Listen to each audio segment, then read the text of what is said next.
안녕하십니까. 오늘은 행동주의부터 가도록 하겠습니다. 자, 행동주의에서 보시는 기본적인 가정부터 보도록 할 텐데요.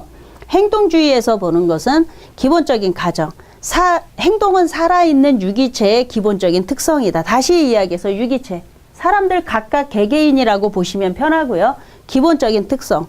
사람마다 각각의 행동에서 각각의 자기 자신에게서만 나오는 특성들이 있습니다. 그리고 그 행동은 대부분 학습된 것이다.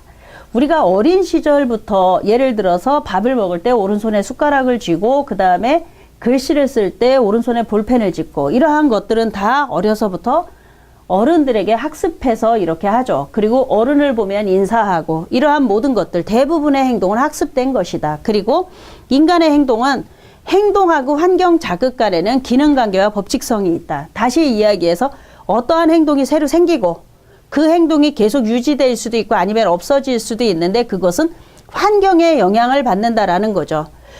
밑에도 지금 잠깐 말풍선을 해서 써놨는데요. 우리가 예전에는 찌개 같은 거를 먹을 때 큰 냄비에서 먹을 때 그냥 숟가락을 넣어서 다 같이 떠먹었습니다. 그런데 어느 순간 인식이 바뀌면서 앞접시에 각자 덜어서 먹죠.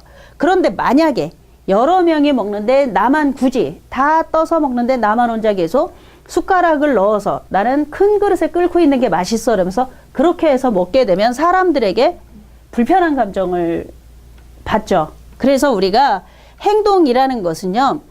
환경에 의해서 생기기도 하고 다시 변화되기도 하고 또한 없어지기도 합니다. 그래서 행동의 변화는 유기체가 환경에 적응하는 방식으로 이루어진다. 다시 이야기해서 내 행동의 변화나 이런 것들은 또 다른 사람들하고 어울리려고 하다 보니까 거기에 맞춰서 변화되기도 한다라고 보시면 되겠습니다. 그래서 기본 가정 쓰라고 했으니까 앞에서 전체적으로 짧은 것보다는 충분히 읽어보고 내가 입에서 조금 쉽게 나오는 것들을 쓰시면 되겠습니다. 자, 행동주의에서 체계적 둔감하는 시험 문제에서 아주 많이 나왔습니다. 체계적 둔감하는 우리가 체계적 둔감화라고도 하지만 단계적 둔화법이라고도 합니다. 체계적 둔감화 또는 단계적 둔화법이라고 하는데 보시면 내담자로부터 불안을 없애기 위해 불안 반응을 체계적으로 증대시키면서 동시에 불안과 대립되는 이완 반응을 야기한다라고 했는데 자, 우리가 예를 들어 면접 불안이 있다라고 본다면 면접 불안이 있다라고 보면 이런 리스트가 있습니다. 리스트가 있어서 예를 들어서 아침에 일어난다, 집을 나선다, 뭐 쭉쭉쭉쭉 가다가 면접장 앞에 선다. 그리고 문을 연다.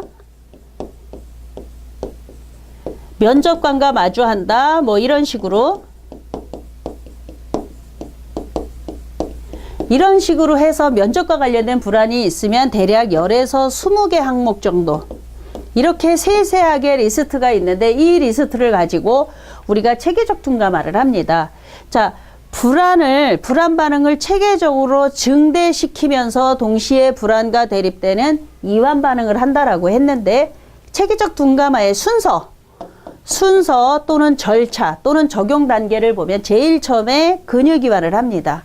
근육이완은 내담자를 최대한 편하게 앉히게 한 다음에 내담자를 최대한 편하게 앉게 해서 근육을 긴장했다 풀었다 다시 이야기해서 근육을 긴장했다 풀었다를 반복하다 보면 선생님들도 한번 해보시면요. 호흡을 머리끝부터 발끝까지 쭉 당겨서 멈췄다가 한 번에 탁 놓아보세요. 이것을 여러 번 반복하게 되면 나중에는 힘이 없어서 근육이 긴장되는 것이 쉽지가 않습니다. 이렇게 근육을 이완시켜 놓으면 우리가 불안이 같이 공존할 수 없다라고 봅니다. 그래서 제일 처음에 근육 이완하고 여기에 있는 리스트에 순위를 매깁니다. 위계 목록 다시 이야기해서 불안이 가장 약한 거는 1번. 뭐 각자 다를 수 있습니다. 그래서 제일 약하고 얘가 두 번째 약하고 뭐 이런 식으로 순위를 매기는 게 위계 목록 작성입니다. 그리고 나서 불안위계 목록에 따른 둔감화. 자, 이 중에 가장 약한 것부터 가장 약한 것부터 1번부터 상상해서 그 장면을 상상해서 예를 들어서 저는 면접이 다 끝나고 그 건물을 나온 것을 가장 불안이 약하다라고 생각을 했습니다. 그러면 상상하는 거죠. 자, 면접이 다 끝났어요. 건물을 나왔습니다. 어떠세요? 예, 편합니다. 그러면 두 번째, 세 번째 이렇게 해서 가장 불안이 강한 것까지, 그래서 가장 적은 것부터 가장 약한 것부터 가장 위협적인, 다시 이야기해서 가장 긴장되고 가장 불안한 것까지 하나씩 하나씩 순서대로 불안 없이 제거해 나가는 것을 우리가 불안 위계 목록에 따른 둔감화라고 합니다. 그래서 불안 위계 목록에 따른 둔감화, 그래서 체계적 둔감화, 체계적으로 하나씩 없앤다 해서 둔감화, 또는 단계적으로 없앤다 해서 단계적 둔화법이라고 합니다. 자, 이 의미를 이해할 때 의미를 저거를 외우려고 하기보다요, 이대로 해서 공부하시면 됩니다.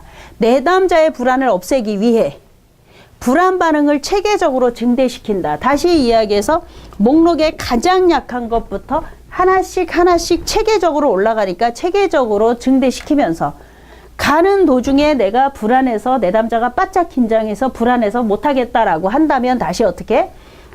근육이완을 다시 하고, 그래서 내담자가 조금 편해졌을 때 다시 다음 단계, 이래서 불안과 대립되는 이완 반응을 하면서 계속 불안을 없애가는 것을 말을 합니다.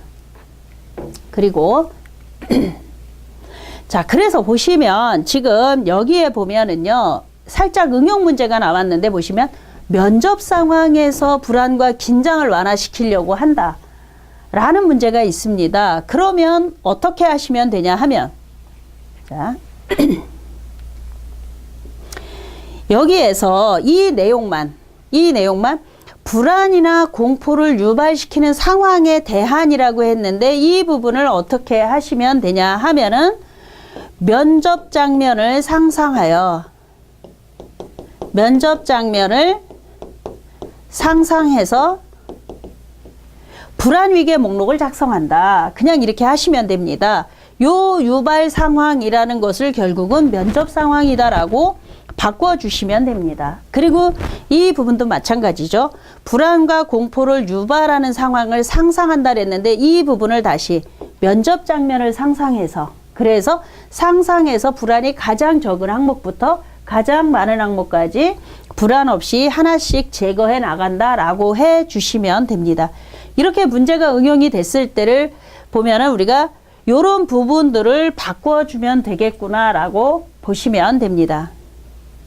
자, 그러면 행동주의에서 보는 우리가 내적 행동 변화 촉진과 외적 행동 변화 촉진시키는 기법이 있는데, 내적 행동 변화라는 것은 내적, 내 안에, 다시 이야기해서 불안 제거다라고 보시면 됩니다.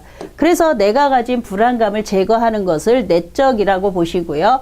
외적 행동 변화는 말 그대로 내가 행동하는, 겉으로 드러난 행동을 변화시키는 데 사용되는 기법입니다. 우리가 방금 공부했었던 불안 제거의 가장 대표적인 것이 바로 체계적 둔감화입니다. 지금 이렇게 또는이라고 나와 있는데 둘 중에 하나만 편하게 쓰시면 됩니다. 그래서 체계적 둔감화는 내담자로부터 불안을 없애기 위해서 불안 반응을 체계적으로 증대시키면서 동시에 불안과 대립되는 이완 반응을 야기하는 방법이죠. 두 번째, 근육이완. 우리가 근육이완 훈련만으로도 불안을 제거하는 데 사용합니다. 우리가 시험을 보러 가서 너무 긴장이 되면 심호흡을 하거나 아니면 스트레칭을 하죠. 이러한 것들도 다 우리가 근육이완이라고 봅니다. 그래서 근육이 이완된 상태에서는 불안이 같이 있기 어렵다라고 해서 근육이완하고요. 그 다음에 사고정지. 자, 이 사고정지라는 것은 뭐냐면 아주 작은 걱정이 점점 확대되는 것을 막기 위해서 사용합니다. 그래서 여기에 제가 해놨는데, 예를 들어서 어느 한 문제가 공부하다 보면 어느 한 문제가 계속 공부가 안 될 때가 있어요. 그러면 그 문제 때문에 내가 시험에서 떨어지는 거 아니야 걱정을 합니다. 그러면 여기에서 멈추지 않고 점점 내가 이번 시험에 떨어졌을 때 사람들이 나는 뭐라고 보겠어? 그러면 나는 어떻게 될까? 그러면서 점점 나쁜 생각으로 가죠. 그러다 보면 걱정을 하다 보면 나중에는 내가 이민까지 가야 될지 모를 정도로, 그럴 정도로 되죠. 그럴 때 우리가 사고 정지. 나쁜 생각으로 점점 갈 때, 그럴 때 내가 내 생각을 멈추는 거죠. 아니야, 그럴 리가 없어. 됐어, 이제 그만. 이렇게 해주는 것이 바로 사고 정지. 그래서 나쁜 생각으로 비생산적이고 자기 패배적인 사고와 심상, 상상이죠. 내 마음에 가진 상상, 이러한 것들을 통제할 수 있도록 도와주는 기법입니다. 그리고 외적 행동 변화 촉진시키는 기법이요. 자, 행동 변화 가장 많이 쓰는 것이 토큰법. 이 강의를 듣고 계시는 분들 중에 토큰을 사용해 봤던 분들도 계실 거고요. 버스 탈 때 토큰을 사용해 보신 분도 계실 거고, 토큰이라는 거를 처음 들어보는 분들도 계실 겁니다. 자, 실제 적절한 행동을 했을 때 우리가 실질적으로 토큰 모양으로 생긴 것을 주면서 행동을 수정했다라고 해요. 근데 우리가 일상에서도 좀 많이 사용합니다. 예를 들어서 커피숍에서 커피를 마셨을 때 쿠폰에 도장을 찍어주거나 아니면은 마일리지를 쌓아주면 우리가 그 커피숍에 가서 커피를 마시고 나중에 11번째 공짜로 주는 커피를 마신단 말이죠. 이것처럼 뭐냐면 적절한 행동을 할 때마다 꼭 토큰이 아니더라도 스티커라도 아니면 쿠폰이라도 주는 것을 통해서 우리가 그 행동이 익숙해지는 것을 말을 합니다. 그리고 주장훈련. 자, 우리가 행동주의에서 볼 때는요, 사람들이 대인관계에서 내 생각, 내 감정을 자유롭게 표현하지 못했을 때 우울하다라고 합니다. 그러니까 내가 사람들하고 만났을 때 내 생각을 제대로 못해. 그래서 친구들이 야, 우리 오늘 점심에 뭘 먹을까라고 한다든가, 또는 우리 이따 오후에 영화를 보려고 하는데 무슨 영화를 볼까, 이런 이야기를 할 때 내가 이야기했을 때 묵살 당하거나 아니면 친구들이 그 이야기가 아닌 다른 데로 의견이 모아졌을 때 내 의견이 무시되거나 아니면 내 생각을 충분히 제대로 전달하지 못했을 때 사람들을 만나면서 우리가 마음이 편하지 않다는 얘기예요. 그래서 행동주의에서 볼 때는 내가 원하는 것을 제대로 표현하지 못했을 때 우리는 우울하거나 절망감이 있게 되면서 대인관계에서 사람들을 잘 안 만나고 기피하게 된다. 그래서 그 문제를 해결하기 위해서 주장훈련이라는 것을 상담에서 연습을 합니다. 그래서 대표적으로 우리가 주장훈련은 개인 상담보다는 집단 상담에서 좀 연습을 많이 하는 편이에요. 왜냐하면 개인 상담에서는 상담사하고 1대1이기 때문에 좀 더 편하게 할 수 있거든요.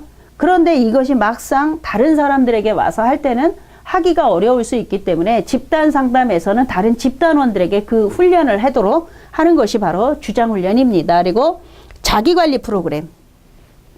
내가 나를 관리하는 거죠. 그리고 자기 지시적인 삶을 산다. 다시 이야기해서 선생님들이 나는 오늘 이 강의를 몇 강부터 몇 강까지 들을 거야. 그리고 교재를 어디에서 어디까지 보고 공부할 거야. 라고 하면서 내가 자기 관리, 스스로 관리를 합니다. 그런데 뜻대로 잘 안 돼요. 내가 정하기는 했지만 막상 그렇게 제대로 계획대로 잘 못하는 경우가 있어요. 그러면 어떻게? 자기 지시.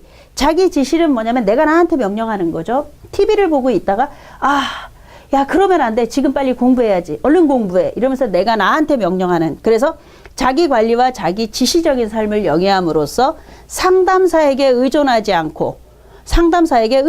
않도록 하기 위해서 상담자가 내담자와 지식을 공유함으로 인해서 이 프로그램을 내가 스스로 조절하고 운영한다라는 거죠. 두 번째, 행동계약.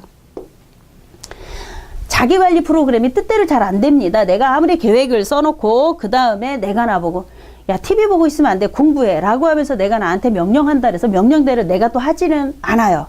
그래서 이것이 잘 되지 않았을 때 우리가 하는 것이 뭐냐 하면 두 사람 또는 그 이상, 다시 이야기해서 친구들이나 아니면 직업상담사 공부를 같이 하는 사람들, 아니면 다른 가족들하고 약속을 하는 거죠.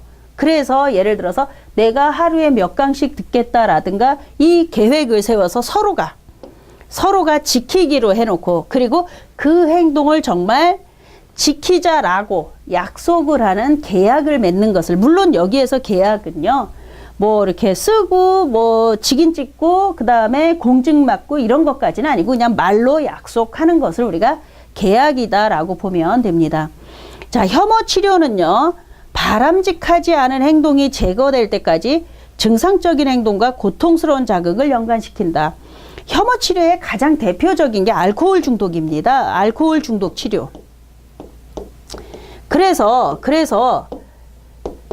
술과 그 다음에 구토제를 같이 넣는 거죠. 그러면 우리가 술을 마시면 구토를 해요. 얼마나 괴롭겠습니까? 그러니까 술만 봐도 구토제가 생각이 나서 구토할까봐 겁이 나서 그래서 술을 끊게 되는 것이 이게 바로 혐오 치료예요. 그래서 바람직하지 않은 행동이 다시 이야기해서 술 마시고 구토하고 이러한 여러 가지 이러한 것들이 제거될 때까지 증상적인 행동과 고통스러운 자극을 계속 연관시킨다. 그런데 이거는 실질적으로 알코올 중독 치료를 집중적으로 하는 데서 예를 들어 이렇게 치료를 했다. 그 안에서는 되겠죠. 하지만 밖에 나왔을 때 우리가 일상생활에서 누가 술과 구토제를 같이 먹겠습니까? 그래서 이러한 면들은 사실은 굉장히 비인격적이고 비인간적이다라고 보는 기법 중에 하나입니다. 그리고 끝으로 모델링. 모델링의 가장 대표적인 것은 우리가 이제 예를 들어서 맞이. 요즘은 뭐 그 한 명이나 두 명이니까 맞이라는 개념이 조금 없기는 하지만 예를 들어서 큰애가 무엇인가를 사달라고 떼쓰거나 아니면 공부를 안 하거나 그러면 뭐라고 이야기를 하냐 하면은 동생한테 모범이 돼야 되니까 그러지 말아라 라든가 동생한테 모범이 돼야 되니까 공부를 열심히 해야 된다 이렇게 이야기를 하죠. 그 이야기는 뭐냐면 동생의 모델링 역할을 한다는 거예요.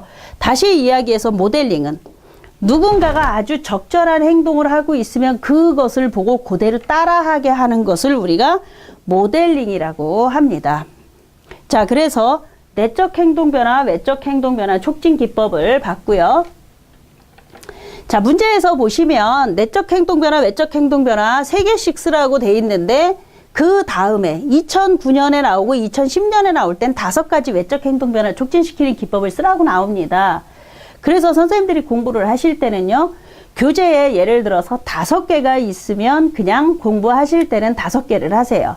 물론 시험에서 3개 쓰라면 쓸 때는 3개만 쓰는데 왜?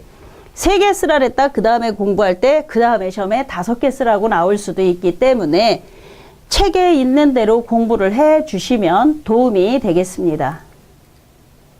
다음에 방금 말씀드렸던 행동주의에서 볼 때 대인관계에서의 불안감을 겪는 사람들의 치료 기법으로 주장훈련을 한다라고 했습니다. 그런데 우리가 주장훈련이라고도 하고요. 자기표현훈련이라고도 합니다.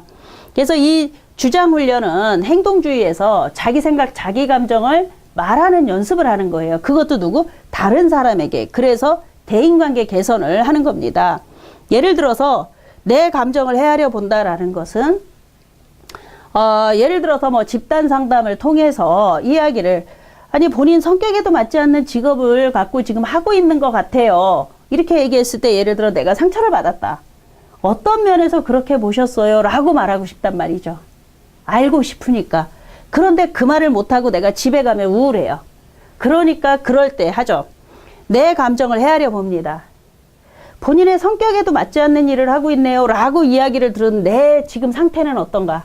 라고 보면 지금 내가 우울한지 불쾌한지 아니면 들킨 것 같은지. 그러면 그 이야기를 듣고 나서 그 감정을 유발시키는 원인을 알아봅니다. 그럼 내가 왜 그 생각이 들었지? 내가 왜 저 얘기가 불쾌해? 나하고 전혀 상관이 없으면 불쾌할 이유가 없는데? 라고 하면서 그 느낌이 왜 들었는지에 대해서 살펴봅니다.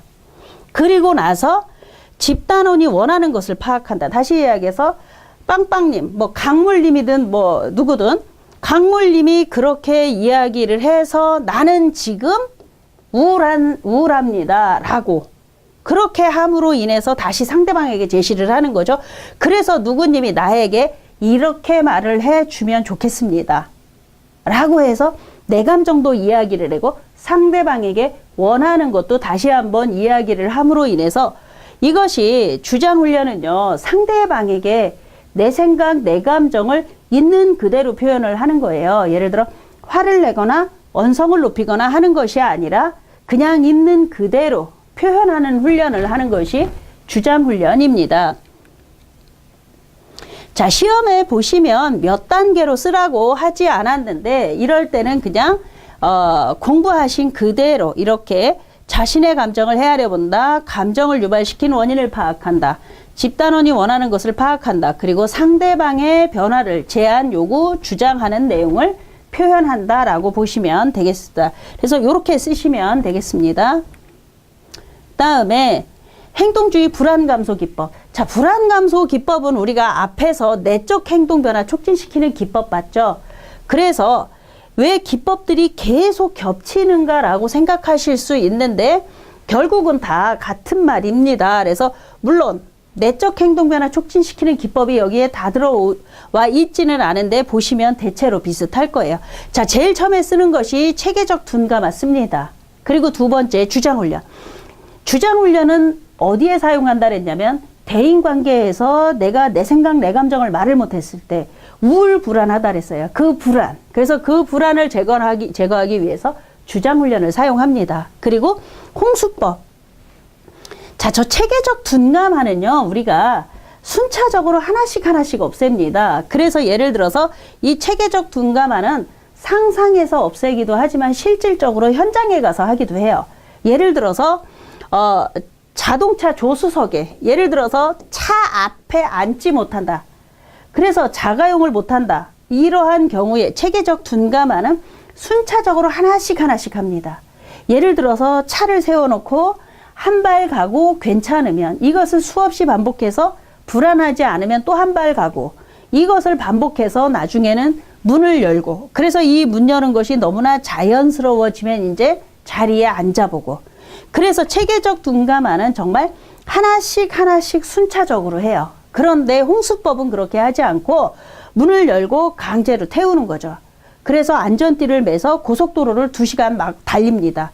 그리고 다시 내려놨다 다시 또 타고 그래서 그 불안을 없애주는데 실제 홍수법을 그런 기법이 있으니까 나도 해봐야지 이러면서 따라하면 큰일 납니다. 이거는 아주 전문가. 그래서 실질적으로 매 순간 지금 여기에서 실질적으로 더 가는 것이 내담자에게 도움이 되는지 치료가 되는지 아니면 이 상태로 가면 내담자에게 위험한지 차라리 내려주는 게 나은지 멈추는 게 나은지 이것을 좀 과장되게 표현하면 0.001초까지도 계속 분석을 하면서 치료를 해야 되는 기법이에요. 그래서 이 홍수법은 실질적으로 그 불안에 집중적으로 계속 노출시켜서 그것이 내가 생각하는 것만큼 위험하지 불안하지 않다라는 것을 알게 해서 치료하는 기법입니다. 그리고 금지적 조건 형성. 금지적 조건 형성은 내담자에게 어떠한 추가적 강화 없이 다시 이야기해서 내담자에게 추가적으로 제공하는 선물이나 칭찬이나 이런 거 없이도 불안을 제거해 나가는 것을 우리가 금지적 조건 형성이라고 합니다. 그리고 역조건 형성, 역으로 도망가고 싶은데 다가가게 하는 거죠. 그래서 우리가 공포증은 대상과 공포가 연합이 된다. 요즘 아기들은 좀 잘 안 그럴 텐데 제가 자랄 때만 해도요. 아기들이 할아버지를 무서워했어요. 할아버지. 그래서 아기들이 할아버지한테 잘 안 갑니다. 근데 지금 아기들은 그렇지 않을 거예요. 그러면 할아버지에게 안 가니까 엄마들이 어떻게 하냐면 양손에 사탕을 쥐어줘요. 그러면 아기한테 양손에 사탕을 쥐어주면서 뭐라고 하냐면 이거는 너 먹고 이거는 할아버지 가져다 줘 이럽니다. 그러면 할아버지와 동시에 떠오르는 게 사탕이죠. 그래서 아기가 할아버지한테 가보니까 생각보다 무섭지 않거든요. 그러면 그 다음에는 차츰 할아버지와 사탕을 동시에 생각하게 해서 불안을 제거해 주는 방법이고 나중에는 사탕이 없어도 할아버지한테 잘 가겠죠. 자, 학습 촉진 기법이 있습니다.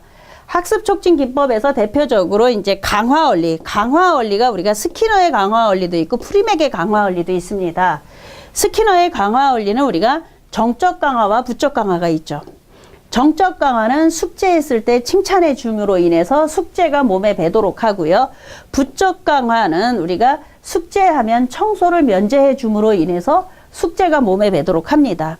그런데 프리맥의 강화 원리는 스키너의 강화 원리와 약간 다른데 이거는 개인이 더 좋아하는 행동을 하기 위해서 덜 좋아하는 행동을 강화한다. 다시 이야기해서 아이들에게 게임하고 싶으면은 숙제를 해라.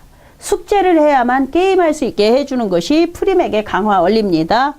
그리고 변별학습. 변별학습은 우리가 신호등처럼 약속을 하는 거죠. 빨간불에는 서야 되고 초록불에 가야 되는 것처럼 책상에 앉았을 때 공부를 할 수 있도록 하는 것이 변별학습이고요. 모델링은 보고 따라하는 거죠. 그래서 형이 하면, 언니가 하면, 누나가 하면, 동생이 하는 대로 그대로 보고 따라하게 함으로써 학습을 하게 하는 거고요. 그리고 토큰법. 공부할 때마다 거기에 맞는 선물 또는 칭찬을 해 줌으로 인해서 공부가 차츰차츰 몸에 배이게 해 주는 것이 토큰법입니다. 자, 그래서 보면은 불안 감소 기법과 학습 촉진 기법을 쓰라고 하는 문제들이 지금 보시면 아주 여러 번 나왔었던 것을 알 수 있을 겁니다. 그래서 이 문제 주의 깊게 보시고 공부해 주시기 바랍니다. 적응 행동 촉진시키는 기법이라고 했는데 우리가 잘 보면 앞에 학습 촉진 기법하고 똑같습니다. 자, 보시면 학습 촉진 기법이 강화 원리, 변별학습, 모델링, 토큰법 이런 것들이죠. 학습 촉진 기법은 공부를 할 수 있게 도와주는 기법이니까 아주 좋은 행동 기법이에요. 그러다 보니까 적응 행동 촉진 기법도 학습 촉진 기법과 같이 갑니다. 그래서 적응 행동이라는 것은 좋은 행동을 증진, 계속 키워나가는 기법인데 정적 강화와 부적 강화. 정적 강화 숙제했을 때 칭찬해주고 부적 강화 숙제했을 때 청소를 면제해주고 프리맥의 강화 원리 게임을 하고 싶으면 숙제를 먼저 해야 된다라는 거죠. 그리고 토큰법 공부할 때마다 토큰 또는 스티커 또는 쿠폰 내지는 선물을 줌으로 인해서 공부를 할 수 있게 해주는 것을 말을 합니다. 그래서 행동주의 상담 치료 기법 중에 적응행동 증진 기법을 쓰시오라고 했는데 제가 여기 말풍선에 학습 촉진 기법이 결국은 좋은 행동을 계속 키워가는 거니까 학습 촉진 기법이 적응행동 촉진 기법이니까 같이 공부하셔도 된다라고 했습니다.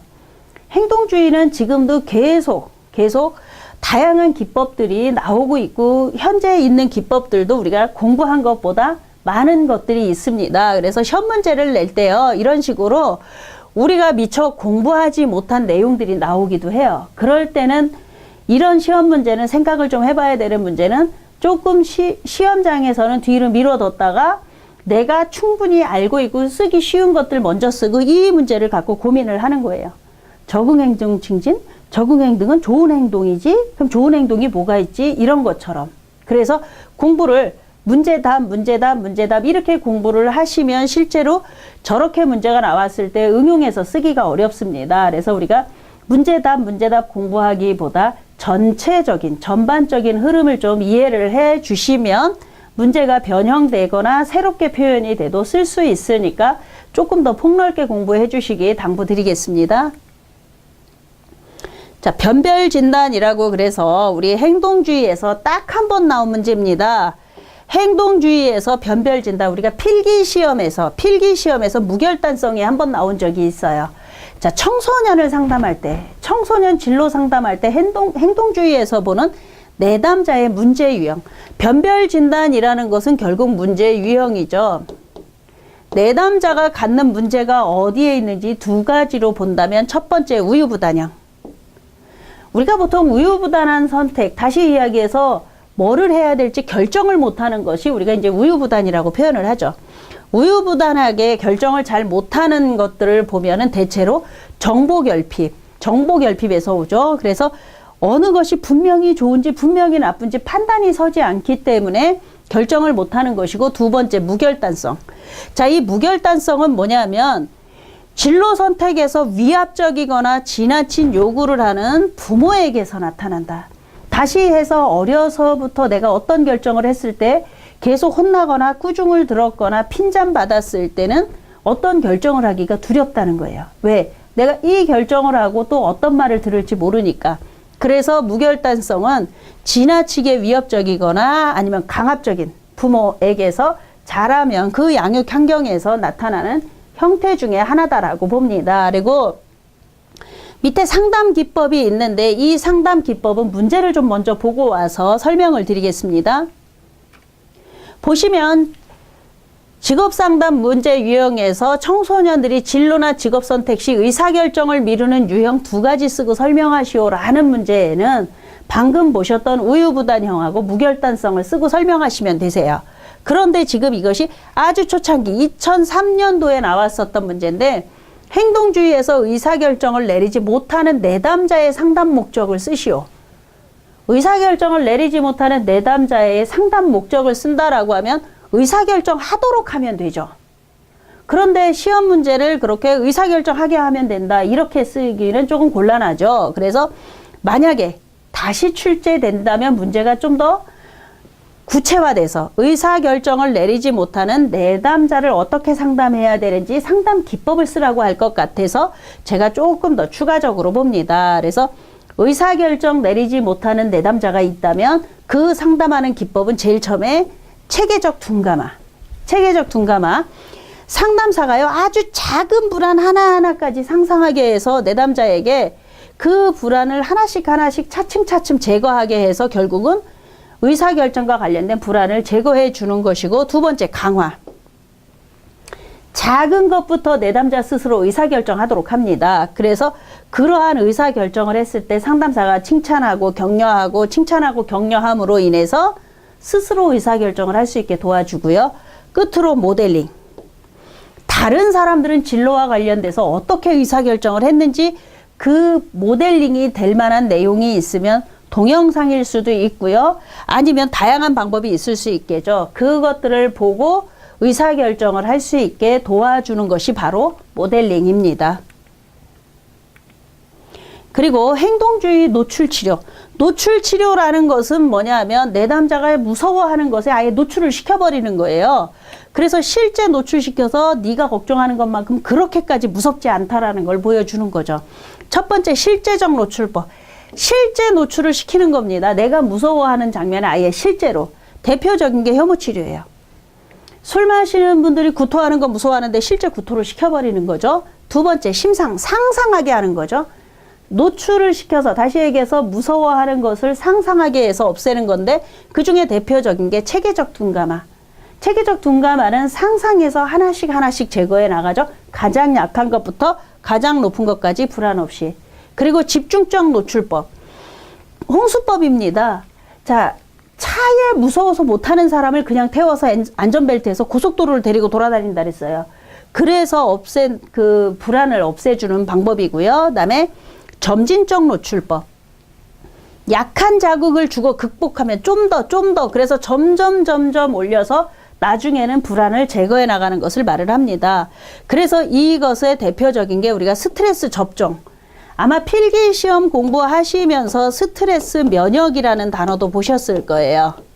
스트레스 접종, 스트레스 면역 다 같은 말입니다. 그래서 스트레스 접종은 그냥 우리가 예를 들어서 생각한다면 역기를 드는 선수들이 그것을 아주 크고 무거운 것부터 드는 것이 아니라 약한 것부터 들으면서 그것이 익숙해지고 자세가 잡히면 조금씩 무게를 올림으로 인해서 우리가 그 스트레스, 불안을 없애는 것을 말을 하죠. 그래서 점진적 노출법은 아주 약한 자극, 그 다음에 그것이 극복이 되면 조금씩 올려가는 것을 봅니다. 그래서 노출치료법 쓰고 설명하시오, 노출치료 방법 쓰고 설명하시오, 이런 형태로 나왔었고요. 행동주의에서 베이직 아이디라고 있습니다. 자, 상담기법 중에 라자르스라는 사람의 다중양식 행동치료. 그래서 베이직 아이디. 자, 실질적으로 이 영어는 쓰지 않더라도요, 공부하시면서 영어가 같이 있으면 참고가 되실 겁니다. B라는 것은 행동이고요. 얼마나 활동적인지. 그래서 그 활동적인지를 보고 A, 얼마나 정서적인지를 봅니다. 그리고 S, 얼마나 감각에 집중하는지. 그리고 I, 심상, 어떠한 심상을 가지고 있는지. 그리고 C, 인지, 문제 해결을 얼마나 인지적으로 하는지. 그리고 I, 대인관계, 얼마나 친밀한지. 그리고 D, 자신의 신체 관리를 얼마나 잘하는지 정도를 봅니다.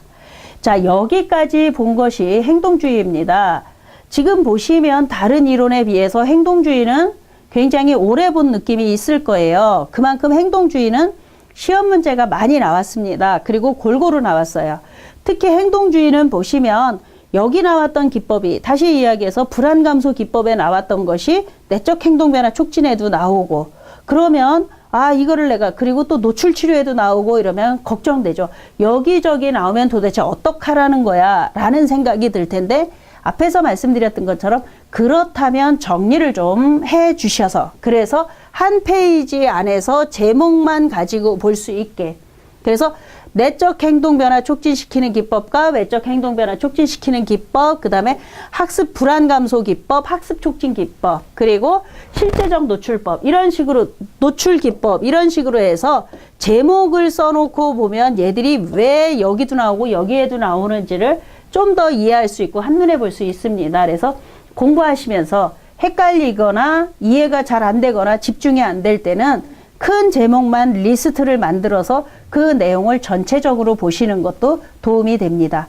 자, 여기까지 해서 행동주의는 마치고요. 다음 시간에 뵙도록 하겠습니다. 수고하셨습니다.